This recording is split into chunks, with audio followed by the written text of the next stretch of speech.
Há um texto que é fundamental para mim eu apresentar. Ele faz parte de um dos meus livros, mas sobretudo eu incluí-o num romance chamado Que Estupidez, publicado em 2003, e que tive a sorte, por acaso, de ter um dos intelectuais mais importantes portugueses para mim, que foi o Fernando Venâncio, de considerá-lo para o JL, na altura, quando pediram a certas pessoas, críticos, neste caso, ele é crítico, professor na Universidade Holandesa, enfim, e ele considerou este romance como talvez o romance, não como talvez, considerou o romance mais importante saído em 2003. É claro que eu fiquei muito sensibilizado. Neste romance, escrito nos Estados Unidos, que também tem as suas, como é que eu ia dizer, peculiaridades, não é, quem quiser a historinha de amor, isso não se meta com ele, mas quem quiser realmente saber o que é um romance que poderá ser contemporâneo, poderá lê-lo. O que me interessa aqui agora é apresentar um texto, um porisma, um poema, na medida em que ainda foi escrito em 1985, em março, e eu tive que incluí-lo no romance. Penso eu porque falo dele, e depois achei-me quase na obrigação de dar ao leitor esse texto. Como vocês sabem, eu não faço a mínima ideia de que é que falam os poetas contemporâneos, e quem diz contemporâneo, desde a segunda metade do século XX, do ponto de vista das mitologias, etc, etc.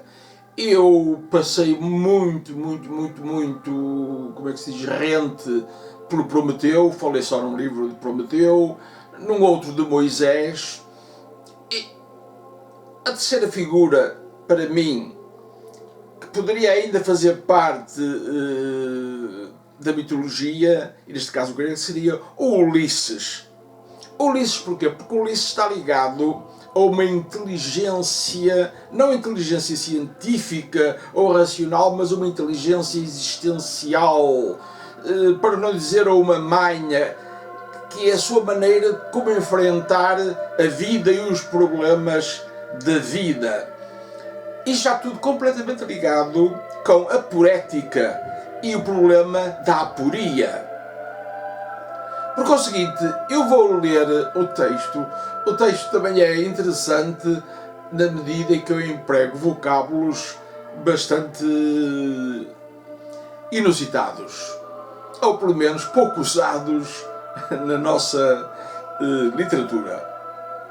Vou ler e depois possivelmente até poderia dizer quais são as partes que são importantes para a poética e ver que em 85 eu estaria de uma maneira ou de outra já dentro, para não dizer já nos anos 70, mas pronto, como a palavra poética apareceu quando eu escrevi o romance Palingenesia em 89, 90, não vale a pena também estar a dizer que no princípio do mundo já existia a poética. Vou ler esse textozinho. Ulisses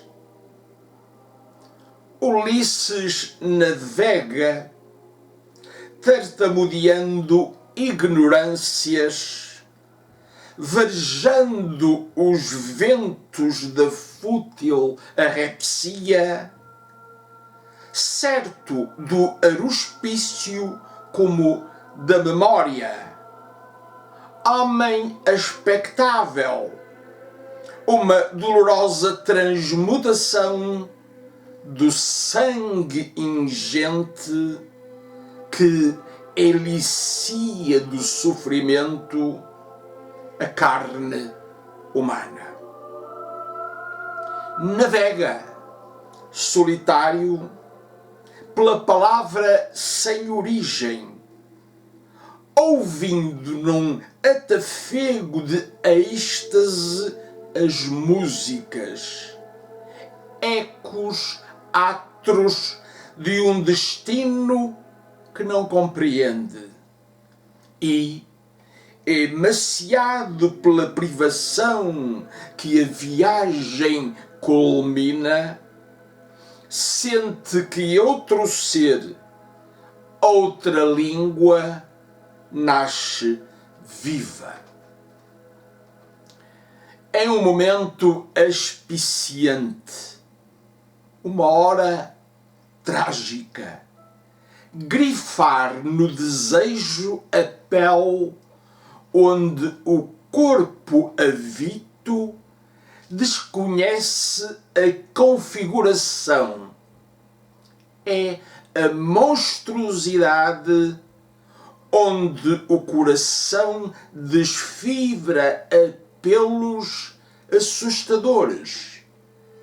Essas vozes esburgadas de essência e de logro. Mas navega, sempre em frente, sempre em redor. O mar plástico do sentimento, tresvariando sentidos tão inóspitos como se a luz solar forcejasse para a conquista da ideia sublime. Um verso impossível na dimensão da realidade. Ouve e vê, apalpa e saboreia, cheira o salso clima, a arte de um amanhã irremediável, o avesso terrível onde escarva uma razão plausível, onde ressuma um silêncio incapaz de patologia, essa necessidade de voz quando o fogo corrobora. Falta-lhe a medida. Implora ao inexistente uma flauta contemporânea. A jangada vasqueja. Exigir da vida não faz parte do plano eterno. Pensa então um estratagema, ciranda pelo verbo, onde descobrir na brisomancia a chave pura. Recita outras passagens. O livro baldo exuda estreitos e escolhos, imagens belisárias, um sem fim de truísmos achados na paciência dos povos bezoantes, perdidos na cilada da rotina, afeitos ao nericismo e à ferida. Bacidez incongruente, o espírito da meditação, enliado pelo pensamento, deduz um bacurejo, estremece de raiva. Navegar assim na confusão, falo escabujar. Fugir é o mito, solvar a vela a ação diária, na esperança do vento afoito. Uma tristeza intemporal assola a sua alma. Esqueceu a memória, cascalhou da história. Que fazer agora que de homem só lhe resta um ponto infinito, incerto pano de fundo onde nascer foi um farfalhar de deuses. Ei-lo que navega, ave e cega, a despedida, sob um sol solúvel, entre águas imaginadas, nem pai, nem filho, falho de amor ou de ódio, um corpo à deriva, voluteando quanta raiva, não sabe se lhe nasce, se lhe falece à vida. E quando a noite toxia no seu peito árido a inexpressão do absoluto, o riso do atrupido, ei-lo que sente, sensual e seguro, o medo, a penugem da ardidez, o espaço do alheamento, um segundo de dor, atroz perímetro do fogo. Ouve, mas não são vozes nem humanos sinais. A solidão abre-se-lhe como uma cratera vígil. Não se reconhece. Palavras como corpo, alma ou espírito circuitam temerosas na loucura. A referência afogada, lembrança impossível. Anafrodito, no mais íntimo do seu olhar, vê quanto do ser lhe chora o destino proscrito e, umectando os lábios sedosos de mulher, canta um impropério, menos do que isso, uma lenga-lenga onde a língua ignora e fere.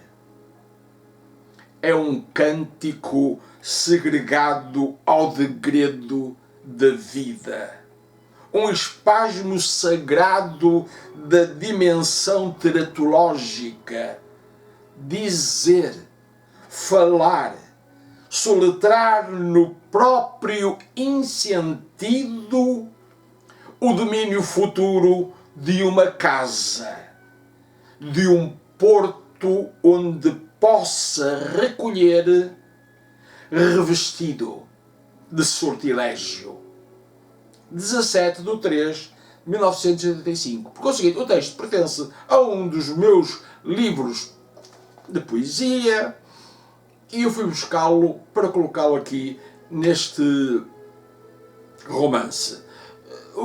O interessante aqui é que há uma espécie, como é que se diz, de uma armadilha da minha parte, porque eu confundo o Ulisses e a sua inteligência com o Orfeu. Isto é, eu faço do Ulisses não aquele aventureiro que nós conhecemos, ou aquele, como é que se diz, guerreiro, que foi fundamental na Guerra de Troia, mas também uma espécie de Orfeu, isto é, aquele que está preocupado com o problema da língua como capacidade de dar conta da existência, ou, de uma outra maneira, do que é. Tem aqui várias partes que serão completamente detectáveis para quem conhece aquilo que eu escrevi. A verdade é esta. Se os meus livros não foram lidos e muitos ainda são inéditos, também é verdade que eu estou aqui a fazer, por exemplo, este vídeo sem ter a certeza de que este vídeo vai ser visualizado.